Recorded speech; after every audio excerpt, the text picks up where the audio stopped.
بسم اللہ الرحمن الرحیم۔ السلام علیکم ورحمۃ اللہ۔ پیارے وز، امید کرتا ہوں کہ آپ سب خیر و عافیت سے ہوں گے۔ آج کا میرا ٹاپک ہے میاں بیوی میں فقط جیت ہوتی ہے۔ اگر کبھی بحث و تکرار بھی ہو جائے تو اصول بنا لیجئے کہ ہم نے ایک دوسرے سے ناراض ہو کر نہیں سونا، منا ہی لینا ہے، چاہے خاوند کو معذرت کرنی پڑی چاہے بیوی کو۔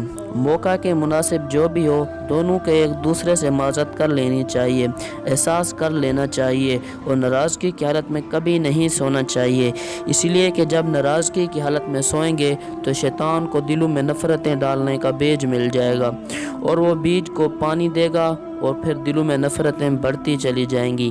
اس لیے جب ناراضگی ہو تو ایک دوسرے کو کوئی شعر سنا دیں، جیسے کسی شاعر نے کہا، اتنے اچھے موسم میں روٹھنا اچھا نہیں، ہار جیت کی باتیں کل پہ ہم اٹھا رکھیں۔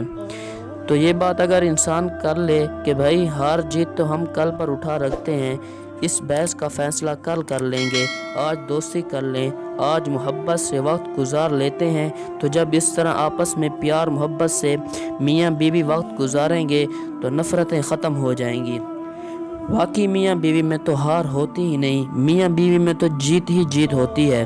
یہ بیوی کی جیت ہے کہ اس نے خاوند کو قریب کر لیا، اور خاوند کی جیت ہے کہ اس نے بیوی کو قریب کر لیا۔ لہٰذا میاں بیوی کے درمیان ہار نہیں ہوتی، میاں بیوی کے درمیان فقط جیت ہوتی ہے۔ جس نے معافی مانگ لی گویا اس نے جیت لیا۔ کیا جیت لیا؟ دوسرے کا دل جیت لیا۔ تو معافی مانگنا ہار نہیں، معافی مانگنا تو جیت ہے۔ اب بیوی جیتے یا خاوند جیتے، اللہ کرے دونوں جیت جائیں اور محبت و پیار کی زندگی گزاریں۔ امید کرتا ہوں کہ آپ کو یہ میری ویڈیو اچھی لگی ہوگی۔